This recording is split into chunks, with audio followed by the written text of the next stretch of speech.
You're listening to The Power Project. I'm your host, Brandy Voth, and it's my goal each week to inspire and empower you with stories of women that are leading purpose-filled lives and owning their God-given power. I enjoy bringing guests to you that can give you an inside look at what it takes to run a business or run a nonprofit organization. And my guest today embodies all of those traits. Alicia Bush is the founder of Treasured Vessels Foundation, as well as a speaker, author, and influencer. She's one of the most motivating people that I know, and I relish every second I get to spend visiting with her. Just like I know you're going to do the same today. So sit back and let's jump in. Hi, guys, and welcome back to The Power Project. I'm excited for you to get to know my guest, Alicia Bush, today.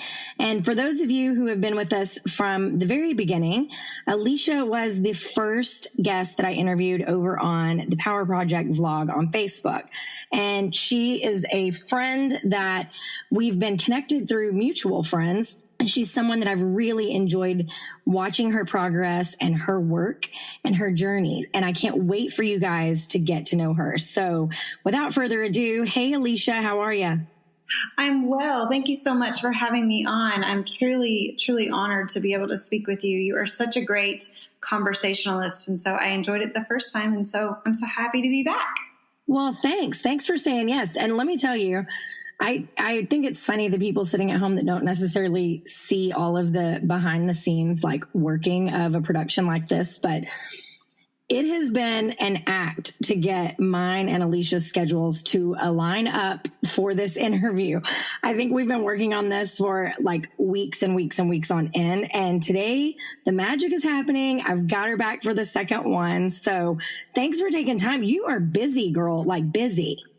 I know. I don't really know what happens. It's, you don't think that you're that busy, or you're like, that this will be a really light day. And then life happens. And so, just learning to be flexible has really been the mantra of my life lately.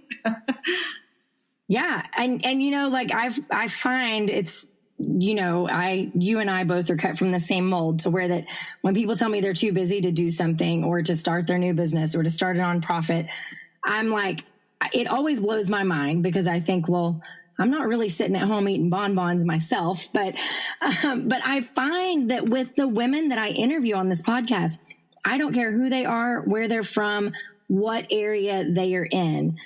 We all have some jam-packed schedules. And so I'm always grateful when any of you guys take time out of your day to do a show for my listeners. I love getting your word out there. And I really just in the beginning wanted a platform where I was meeting people like you and others that I wanted to share y'all's stories with the world. So I'm grateful to have that. Grateful to have you taking your time out of your day.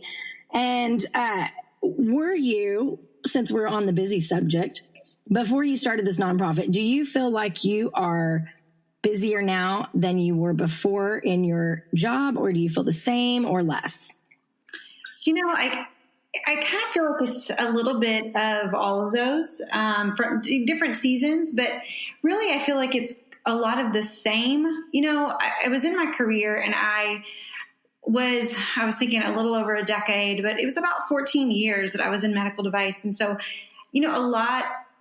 all of our days when you're in medicine, and you're on call, all the patients are different, the cases are different. But you get into a routine, if you will, and you get really good at what you know and how you order your day. And so I think that the busyness then looked different. It looked a little bit more calculated or strategic, and got a little bit complacent or a little bit more comfortable. And so when you start something new, and then you've got the heart and the passion behind it, and then you've got especially the emotional piece behind, something that is in charity or, a philanthropic effort, I think that does add a little extra weight to what you're doing. So I don't know that my activities are necessarily busier, but I definitely feel sometimes the heaviness and the importance of what we're doing a little bit different than when I was in device sales. Yeah, I 100% agree. And you guys, we're going to get into all of this in a bit, but Alicia is the founder of Treasured Vessels, a nonprofit organization. I'm going to let her share all about that.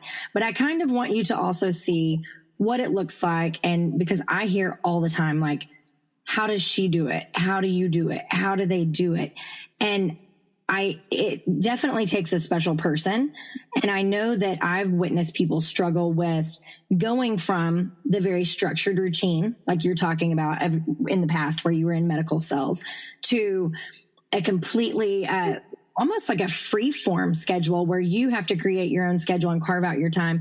Did you struggle with that? Did you have to do any type of like readjustment of time management, switching from your past experience to now?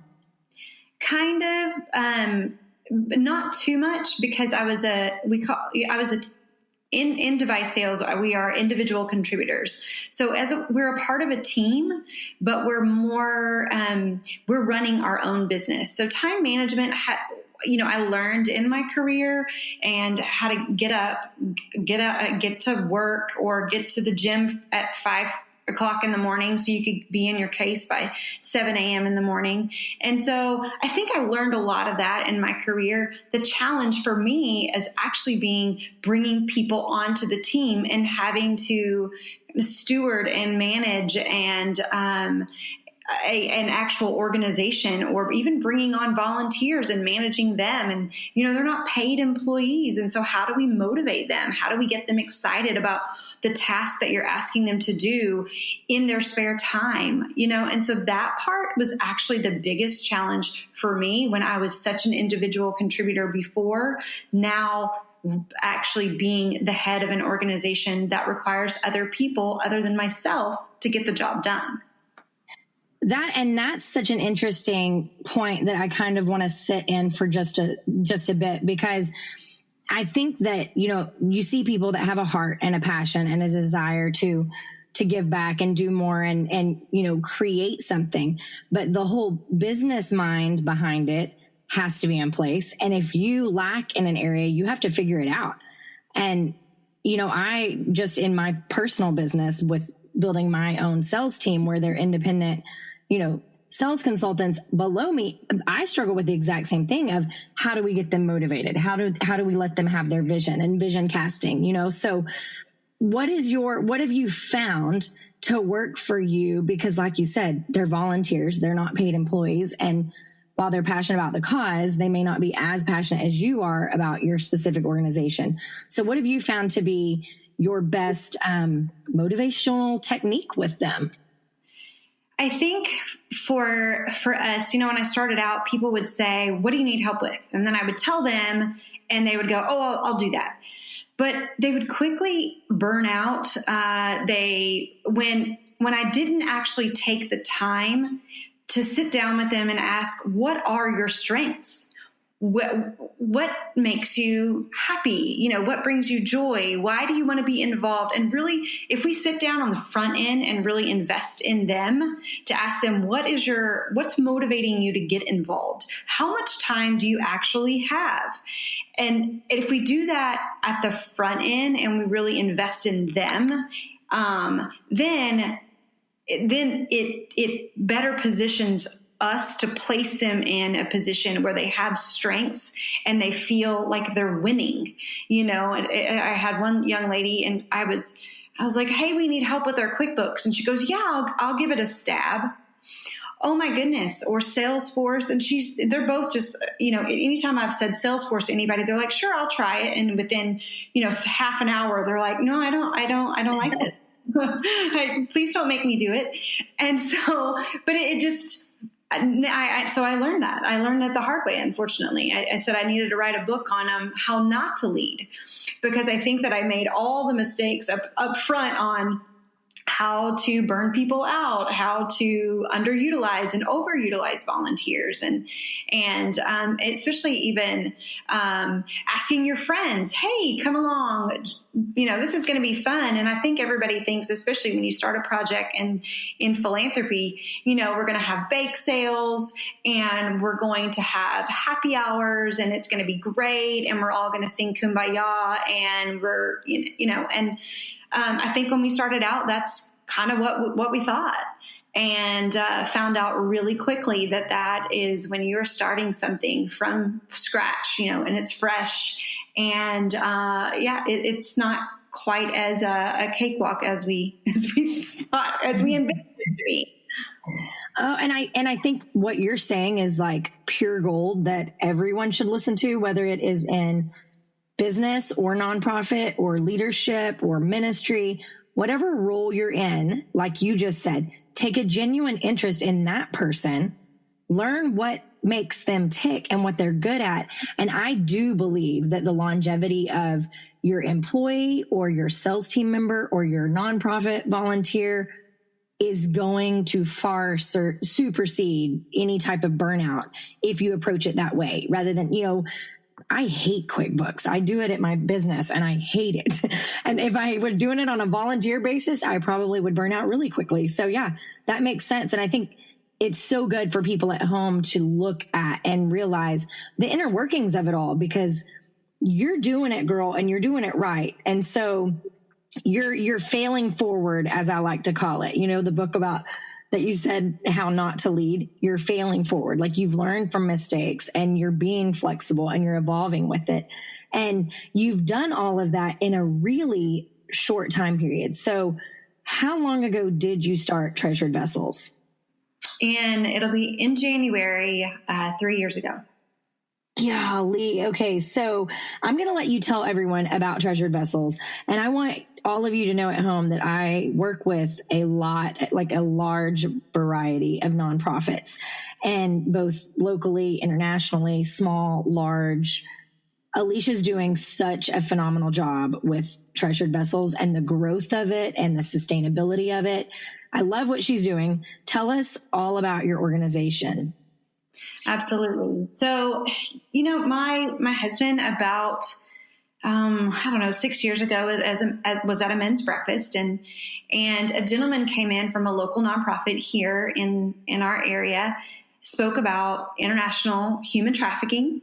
And of course, my husband, we are international missionaries ourselves. And we thought, of course he thought, well, I've heard about horrible things that happen overseas. Well, of course, this is horrible, but I understand it because we've seen it. And then the speaker started talking about domestic human trafficking and sex trafficking, labor trafficking, all go underneath that umbrella. And then he talked about what's going on right here in our own backyard. So he brought home the brochure and was like, oh my gosh, Alicia, you should learn more about this. And so that was really when the seed was planted. Still in the middle of my career, still raising babies, actually raising 2 at the time. And then we progressed to having that surprise, third, which you think would deter me from ever wanting to even just leave my home. But, I still had that urge, I think like all of us do, to really do something bigger than ourselves. And so kind of our progression through that was to start Treasured Vessels Foundation when we found out that when a child in our area, because this is where we live, I love international missions, but I don't live there and I don't have influence there.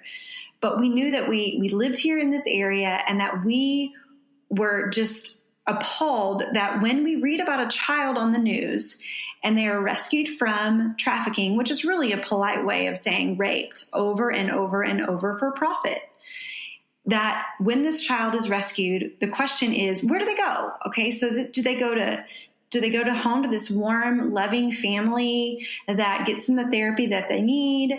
And yes, sometimes the answer is yes to that, but that's such a low percentage.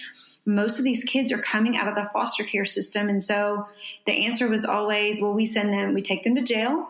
We book them on a runaway charge, but it sounds horrible that we criminalize the child. But in reality, that is the safest place for them to go, unfortunately, because the other answer to that is we send them back to the home that they ran away from in the first place. So if they're running away from something, there's obviously something going on in the home that would cause them to run away. So I'm just going, oh, wow. So you're telling me that when you pick up a kid and they had this horrible thing that's happened to them, they go back into this home, they run away again. And we just continue this cycle of abuse and trafficking and runaway and potentially substance and alcohol abuse. And so we just keep doing this over and over. And the answer was always, yeah, Alicia, we don't really have an alternative solution at this time.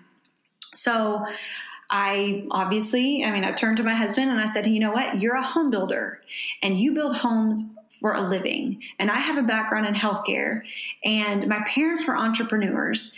Surely the meeting of the minds, we can get these kids a better solution to the recovery process. And so that's when we started Treasured Vessels Foundation, and we have progressed so far. We've already gone to the White House. We've gone to the Capitol in Austin. We've shared our message because we've continued to say we can all do our part. We can be a part of the awareness piece. We can educate. We can identify. We can change legislation. We can put traffickers behind bars. But if we don't have that piece of finding a safe place for these kids to go so they can begin recovery, they can go back to school within our community of homes for a temporary period of time, and so they can begin to assimilate back into the community, then we're just going to keep repeating this cycle, and we don't have a good solution for them if we do not bridge the gap in care for these kids. Because if you talk to the prostitutes that are in the life out on the streets, which I do that every week, we have an amazing relationship with them. We partner with another organization that goes out on the streets and offers services to these to the prostitutes that are in the life and the homeless and the pimps and that's for another day. But if you ask them, gosh, when were you introduced to this life? And they would say between the ages of 12 and 14. And if they had resources, if they had things available to them, they would not have had to make the choices that they had to make, that now that they are in the life, trying to raise a family as a prostitute. And so we know that in order to stop prostitution, in order to make a dent in this, that we have to offer these kids a solution early on in their life. Absolutely. And, so I work with, and I'm a member of a coalition that has multiple organizations that serve both children in trafficking as well as adults that have been sexually exploited and trafficked. And so you are 100%, spot on. The women that I work with and mentor are in their 20s and 30s and, have known this lifestyle since they were a young child. And had someone reached them earlier and them had a place to go and get the proper counseling and therapy and love and warmth, they could have shortened that span of being in that lifestyle. And the single greatest thing that is missing from this cause is places to send people, whether they are children or they are adults. I see it every day. I'm constantly trying to find, network and connect with people to find a bed or a place for someone. And so, we could just have people on here all day long that want to get involved, and I could tell them, give us some beds, give us a house. That is what we need. The aftercare piece, someone that's willing to walk with that person throughout their recovery and their restoration is so crucial. So you guys are how far away from being able to open the doors? So we've estimated an open date of June 2019. So we are in the Stop the Cycle campaign for the end of year giving. So we are $534,200 away from opening our doors. And so I think, and for us, we just go, gosh, $500,000 to provide therapy 24 hours a day, 7 days a week, and continuous care for 8 girls really doesn't seem like a lot. That will actually provide 11 positions at our organization. And I think the one of the pieces that people just don't love to talk about is staffing. And that money goes towards staffing. And so what's amazing about being able to provide care for kids is that we have regulations.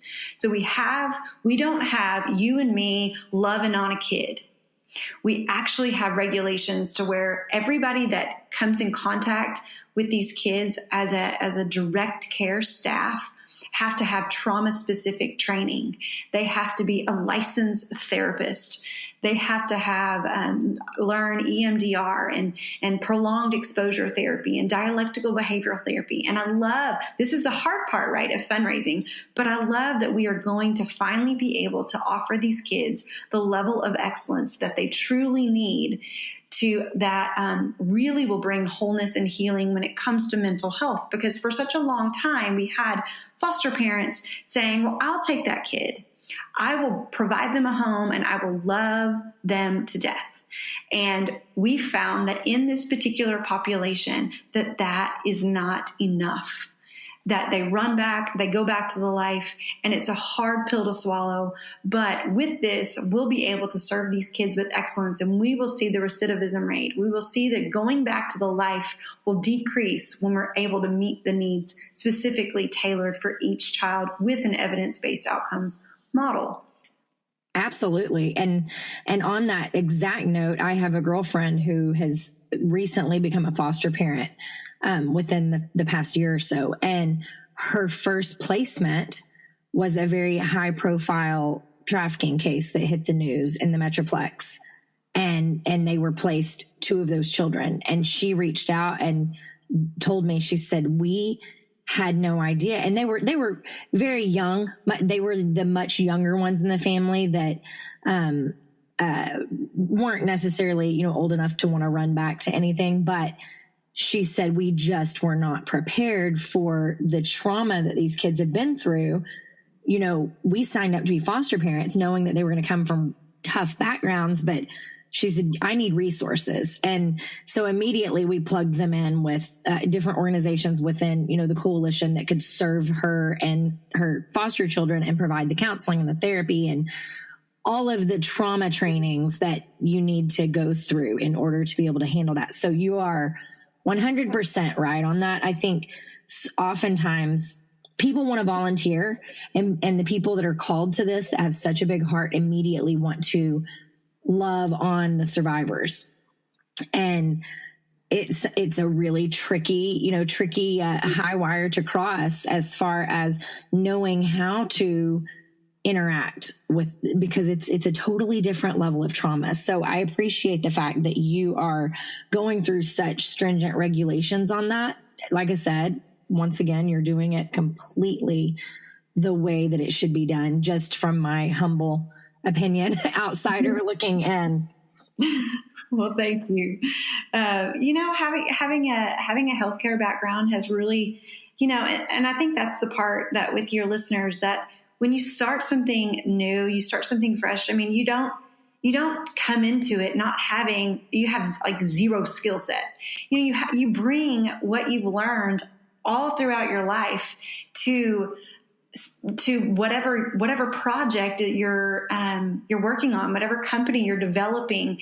And so mine just happened to be in healthcare. And believe it or not, when I went to school, so my undergrad, when I went to school, I went from wanting to be an attorney in high school to working in a mental health facility. That was my freshman year. I said, oh, I want to work in a mental health facility. That's what I want to do. And then, my path had changed throughout my undergrad, but can you imagine? I mean, I was thinking about this the other day. I am right back to where my freshman year in college, that desire that was already placed in my heart to work. We are actually opening up a mental health facility. If you really look at it in our license, that a residential treatment center. So, it came back full circle. So that's pretty cool.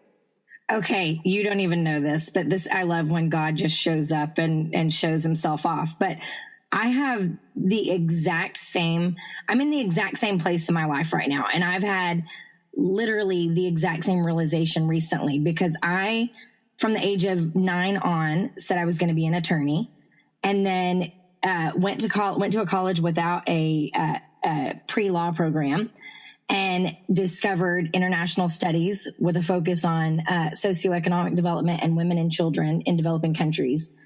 And then I received a really like a Leadership Institute scholarship at that college. And I had to do this interview before the board on what my, goal was, what my giving back was going to be. And I wanted to have a shelter for women and children to help them in my hometown or in my local area.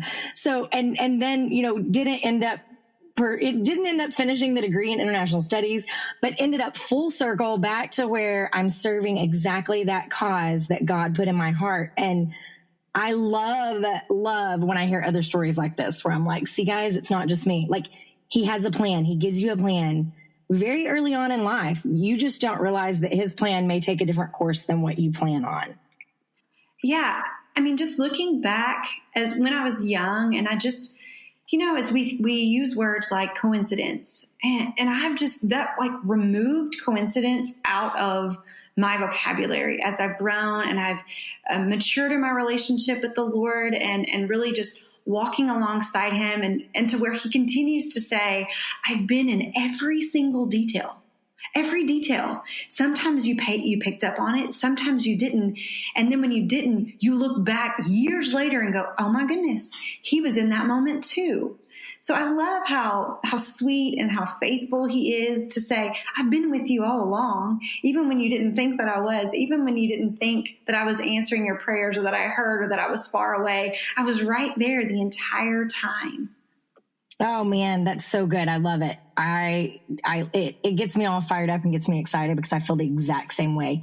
I feel like if I could go back and tell my 19-year-old self anything right now, I would say, it's okay, girl. God's got you, and his way is going to be better than yours. Oh, preach. So tell us now your newest, most exciting venture, which once again, I'm going to go with I don't know how you do all you do, but you have a book that is going to be out very soon. Tell us all about your book. So, when we started this nonprofit, my heart has always just been to share with others, encourage others, inspire others to dream big. And I love, as an old coach from back in the day, go big or go home. And so with Treasured Vessels, we just started thinking, okay, what is another passion that I have? How can I share? Every time someone says, I want you to speak, Alicia. And I'm like, okay, you're going to ask me to talk about sex and porn and children. And I know how that feels. So I'm like, oh gosh, okay, I'm going to be the excitement of your day, or, actually, I usually make people cry, and it's horrible, and I'm like, oh man, is there anything else that I could, share? And one day somebody said, I want you to share your story. I want you to encourage women. And I thought, oh my gosh, I'd kind of put that fire out there for a little bit, but it really just spurred on this desire to cast a wider net for really what I'm doing with Treasured Vessels Foundation. And so we thought, you know what? I've always wanted to write a book and add more tools to our bag to be able to share our message and inspire others to do exactly what you said, to inspire them to chase after their dreams. And what does that look like? What does finding your purpose look like? And once you find your purpose, what do you do with it? And some really practical ways to do that. And so we created this book called Tenacious. And my father-in-law actually he said to me years ago, he's like, man, you sure are tenacious. And I didn't really know to appreciate that. Like, is that a compliment or kind of like a backhanded compliment? Like, even what does that word mean exactly? Because I've been called a lot of things in my life. And so at that point, it was very questionable where that could have been coming from. But I'll never forget, him using that a descriptive word to describe me. So when I was thinking about the title of the book, what should it be? And I went and I looked up the definition and I thought, man, that fits me so perfectly. It's just relentless and just never giving up and having a tenacity about what you're doing. And I thought, you know what, we're going to call the book Tenacious, and we're going to speak that over every single person that opens that book, that will inspire them and just light a fire back up in them, or even just reignite that fire that may have grown dim, to really pursue what they were placed on this earth to do. Because I know that we all kind of have this really this deep sense of purpose. We all want to find our purpose. And so that is really how we've cast a wider net to launch Tenacious. And all the proceeds go back to Treasured Vessels Foundation, because at the end of the day, this isn't about me.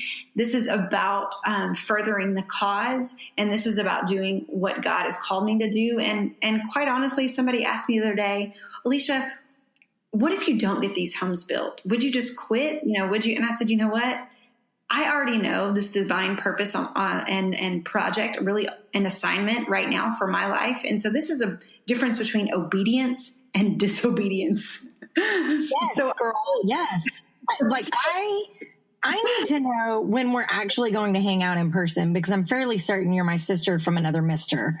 And I'm like, I promise you are preaching to the choir. I literally, my last podcast that I did a solo podcast talking about grit in life, whether it's business or nonprofit or ministry. And the T stands for tenacity. And that a tenacious person doesn't hope that something is going to succeed. They know it's going to succeed. Like you said, God has already given you this call. And at this point, you need to obey and follow through with that. And so I have no doubt, girl, that you are going to see great things with Treasured Vessels. I'm so excited about your book. I cannot wait to get my hands on it. And I love that 100% of the proceeds are going back into your organization. I think that's just an awesome way to further the kingdom, further the cause, and fund it. I mean, way to go, girl. You know what? Just being creative, having different verticals, and it'll also get me excited to be able to go in and share more of our message and so we're going to see all these new nonprofits and these volunteers and just people, communities getting excited about what they're passionate about. I know so many want to get involved, but they also ask, but I don't know how. And so in this book, that's just some really practical ways how to simply get involved. And I love the lady that the editor, and we're working together, and she's like, oh my goodness, Alicia, I would be the perfect person to read your book. And because we've gone through this process, she says, I am volunteering my time of the things that I do really well. I'm now volunteering because of this book, because of the inspiration. And so that just, I'm like, all right, well, at least we sold one book.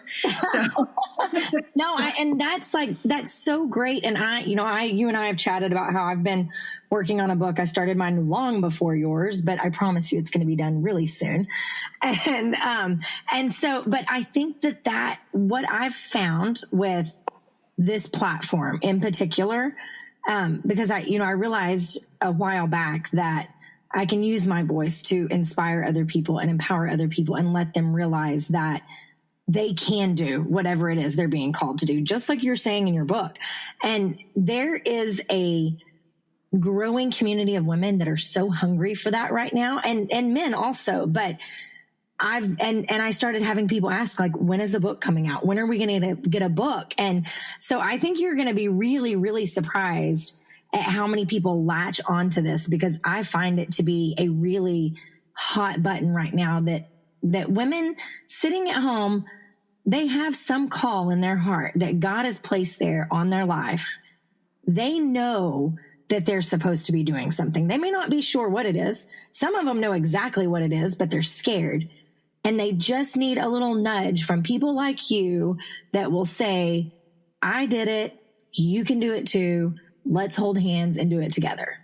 So thank you. Absolutely. I'm truly honored just to really have a focus in a direction and not really be so all over the place. And that's really how I felt in my career. I'm over here and I'm in PTA and and I'm helping with the kids' sports and I'm everywhere, and so to actually kind of hone in on this. And I think that's where some of the women are like, but I don't want to start my own thing. There are so many of us that need strong women and men and young people to come alongside us and kind of hold our arms up when our arms get tired, like Moses, and I think that's people were giving me that analogy that, Alicia, you're going to get tired and you just need prayer. Can I pray for you? I'm a really good prayer warrior. I'm a really great intercessor, but that's just not enough, people say. And I'm like, oh my goodness, that means the world. If you stay in your lane and do what you do really, really well, that serves our purpose and cause more than anybody can imagine. And you know what? That person may be spurred on in their prayer time to say, you know what? I know what I'm called to do now, or I know an extra area I'm able to serve in because my kids are now out of the house or they're all going to school or whatever, because different seasons look different for everybody and how much they can contribute.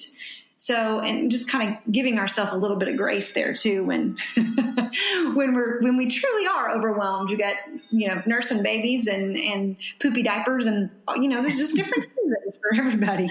No, I think that's great. And I tell everyone there are so many organizations out there that are doing great things and big things. And so if you are called to this cause, it doesn't necessarily have to be that you're going to go out and start something new. And I always tell people, think to yourself, are you filling a void, such as your homes are going to be filling a void? If you're filling a void, then do it. If someone else is out there doing it and you think they're doing a great job, go partner up with them and offer your services, because I know that I just, in my personal walk and my personal businesses, there's areas that I fell in that I need people to help me out and assist me with. And so it's the exact same thing in nonprofits. So yes, you people at home that are listening, whether it's bookkeeping skills, you're a prayer warrior, you can cook a mean meal, whatever it is, your services are welcome to Alicia at Treasured Vessels. She would love to have you help. So Alicia, I'm going to put all of your information in the show notes so that people can find out how to get involved with Treasured Vessels and you. But where can they find you at on social media? We are on all social media platforms at Treasured Vessels Foundation. So we TVF, a lot of people call us TVF. And we are located in North Texas, and we're always out and about. We have events going on all the time, ways for you to serve, to get involved, to learn more about us. So it's treasuredvesselsfoundation.org or Treasured Vessels Foundation on Instagram and Facebook. Okay. And her book, once again, is called Tenacious, and that will be out when?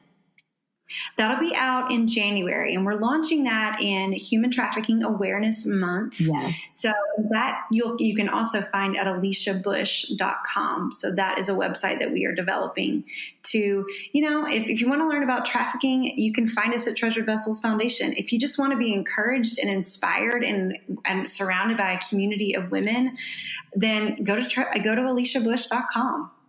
Yes, I love it. You've inspired me. I know you've inspired those at home. And before I leave you, because I know we both have babies to go take care of and kids to pick up, I have to ask you this. I ask everyone this. If you were a superhero, what would your superhero name be?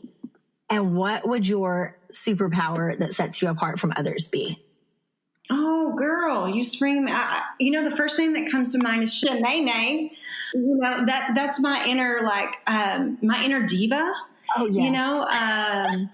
That really wants to speak authority over people and inspire them to run your race, do your best, serve with excellence. If you're going to be a mom, then be an amazing mom. If you're going to be just a wife, quote unquote, then be an amazing wife. And so I think that would be, I just want to take a wand and just tap people on their shoulders or just even whack them over the head and just say, go do it. Why are you letting fear almost like my superpower, I could speak that authority over people, but just also remove the fear. Oh my goodness. If we took fear out of everything, can you imagine where we would be right now? Yes. Wow. Oh, girl. Yes. I think Shanae with the authority to speak into people and eliminate the fear, it would be a fierce superhero. I love that. I think it's perfect for you. Call them higher, girl. Call them higher. I have loved this chat. Thanks so much for hanging out with me today. And I promise you, we're going to hang out in real life very soon. I'm going to hold you to that now that you actually publicized that.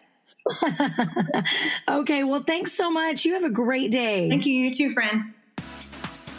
Isn't she just the best? I could sit and talk with Alicia all day long. We actually, after recording that podcast, scheduled a time that she's going to get to come out to the house, and we're just going to have some girl time and love on each other and fellowship. We're also working on a collaboration that details will be released on very soon that I know you're going to be excited about. And look for her book that's going to be out in January.